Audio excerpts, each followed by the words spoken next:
नमस्कार, मैं हूं एनमेन न्यूज़ से Akash and good morning to all of you. सबसे पहले तो मैं बोलना चाहूँगा नमस्कार सर। हमारे बीच है डॉक्टर आर्यन, जो कि जिला परिषद पहले भी रह चुके हैं और इस बार फिर विजयपूर्ण भाव से जीत कर आए हैं। तो सबसे पहले सर मैं आपसे ये पूछना चाहूँगा कि आप पहले भी जिला परिषद रह चुके हैं और इस बार भी बहुमत से आपकी जीत हुई, तो आप अपने क्षेत्र के विकास के लिए पहले भी कर चुके हैं, अभी भी अनुभव है और भी आगे भी करेंगे। तो सबसे पहला मेरा सवाल है कि आप अपने क्षेत्र के विकास के लिए क्या कर चुके हैं? सबसे पहले तो एम एन वी न्यूज़ परिवार को आपको बहुत बहुत दिल से मैं धन्यवाद देता हूँ, शुक्रिया देता हूँ कि आपने मुझे समय दिया, मुझे आप अपने स्टूडियो में बुलाया, इसके लिए आपको दिल से बहुत बहुत धन्यवाद। मैं लगातार, ये मेरा दूसरा टर्म है जिला पार्षद का और मुझे जिला पार्षद प्रतिनिधित्व करने का मौका मिला है और पूरे पूरे ज़िले में भी मुझे जो हमारा जिला परिषद परिवार है उसके साथ पूरे ज़िले का नेतृत्व करने का भी कभी कभी मौका मिलते रहता है।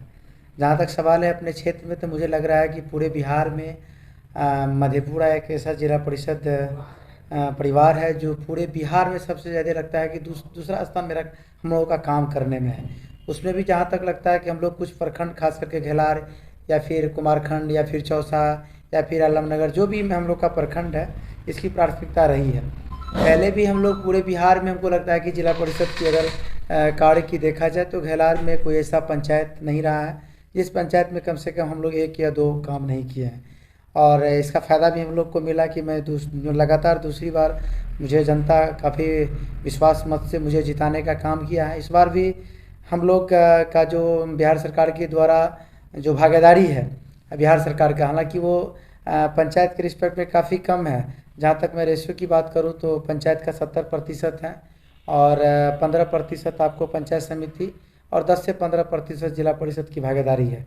उसमें भी हम लोग कई सारे काम को लिए हैं। अभी पूर्व में जो योजना वित्त था वो बंद हो चुका है, लेकिन नया में जब हम लोग 15वीं कस्टम ये सब आया है, इसमें भी अपने क्षेत्र में काफ़ी सारी योजना को लिए गए हैं। अभी हम लोग का क्रियान्वयन कई योजना हो चुकी है। जहाँ तक की सवाल है तो फिर इस बार मेरा टारगेट है कि इस बार मैं वार्ड स्तर पे काम करना चाह रहा हूँ। प्रत्येक पंचायत में पूरे प्रखंड के प्रत्येक पंचायत में 2 से 3 वार्ड को इस बार हम लोग कंडक्ट करने का काम किए हैं। जहाँ की छठ घाट है, छोटी मोटी पुलिया है, फिर पीसीसी ढलाई है, फिर जहाँ जल जमावड़ा का परेशानी है वहाँ हम लोग नाली देने का काम किए हैं। यही सब हम लोगों का मेन मोटो है।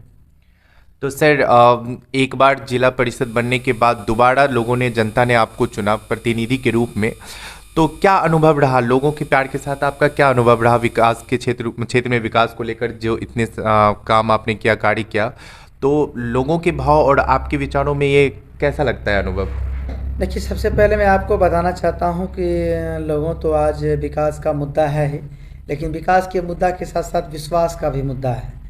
और हम लोग जनता के साथ विकास और विश्वास दोनों हम लोग साथ लेके चल रहे हैं। एक तरफ अगर विकास करते हैं, दूसरी तरफ विश्वास भी जनता के प्रति हम लोगों का, और हमारा जनता के प्रति, जनता मेरे प्रति, कंजुगेट बना हुआ है। हम जनता के हर सुख और दुख में हम लोग उसके साथ सहभागिता काम करने का काम करते हैं। अगर कोई क्षेत्र में कोई कार्यक्रम हो या किसी भी तरह का एक्टिविटी होता है, तो अगर जनता की तरफ से अगर हमें सूचना मिलती है तो जाके उसमें उपस्थिति दर्ज कराते हैं और जाके उसके सुख और दुख में हम लोग भाग लेकर काम करते हैं। बस जनता का विश्वास हम लोगों पे हमेशा बना रहता है। इस बार लग रहा है कि फिर आगे भी मुझे पूरे जिला परिषद परिवार, जहाँ तक हमारे चेयरमैन के जो प्रति हमारे श्वेत कमल हुरबुआ भाई कर रहे हैं, तो हम लोग जिला परिषद में इस बार इतना अच्छा काम कर रहे हैं कि मुझे लग रहा है कि जिला परिषद सदस्य कम से कम 2 या 3 सदस्य हम लोग इस बार विधानसभा जाने की पूर्ण रूपेण तैयारी में, इस तरह से हम लोग काम करना शुरू कर चुके हैं। आगे नहीं। जनता ने आपको दोबारा जिताया है, तो आप जनता के लिए क्या कुछ नया कीजिएगा? देखिए, जनता ने हम लोगों को जैसे मौका दिया है, तो इस बार का टारगेट हम लोग को है कि पूरे प्रत्येक वार्ड में हम लोग चाहेंगे कि जहां विकास हम लोगों की नहीं पहुंच पाई है, हम लोग वहां विकास की नैया पहुंचाने का काम करेंगे। और इस बार संजोग से पूरा जिला परिषद अध्यक्ष महोदया की तरफ से मुझे शिक्षा समिति का अध्यक्ष का भी प्रतिनिधित्व करने का मौका मिला है। तो मुझे लग रहा है कि पूरे मधेपुरा जिला में हम लोग एक शिक्षा की एक बहार लेके आएंगे। शिक्षा का जो अभी स्थिति है उसमें हम लोग काफ़ी सुधार करेंगे।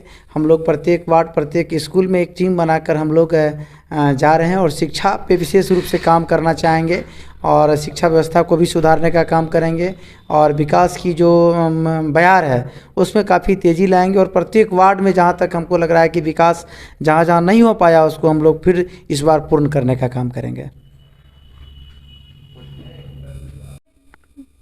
आपने बताया कि आप शिक्षा के क्षेत्र में काम कीजिएगा, तो आपने क्या क्या सोचा है कि आप शिक्षा के क्षेत्र में क्या क्या काम कीजिएगा? Thank you. शिक्षा से मेरा एक पुराना रिश्ता रहा है। मैं पॉलिटिक्स से पहले 2007 से लेकर लगभग 6 से लेकर लगभग 15 तक मैंने देश के जितने भी अच्छे अच्छे इंस्टीट्यूशन हैं, फिटजी, कोटा, एलन, इसमें मैंने फिजिक्स का लेक्चरशिप कर चुका हूँ। इसीलिए मेरा जो है रिश्ता शिक्षा से बहुत पुराना रहा है और इसी सब को मद्देनज़र देखते हुए मुझे शिक्षा समिति का अध्यक्ष का प्रतिनिधित्व करने का मौका भी मिला। मैं शिक्षा के लिए खास करके इस बार का जो मेरा मोटो है कि समय पे सिलेबस पूरा नहीं होता है, समय पे जो गांव देहात जो रूरल एरिया का स्कूल है उसमें जो पेरेंट्स और बच्चे और टीचर के प्रति जो विश्वास खत्म हो चुका है उस विश्वास को हम जगाना चाहेंगे।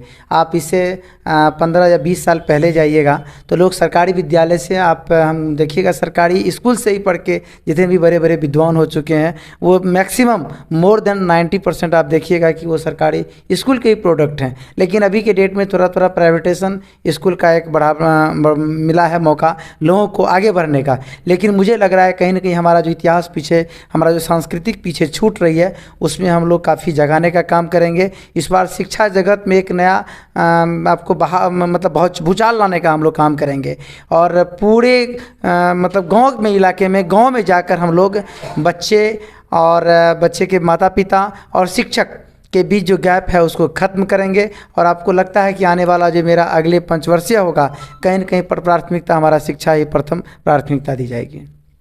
शुक्रिया।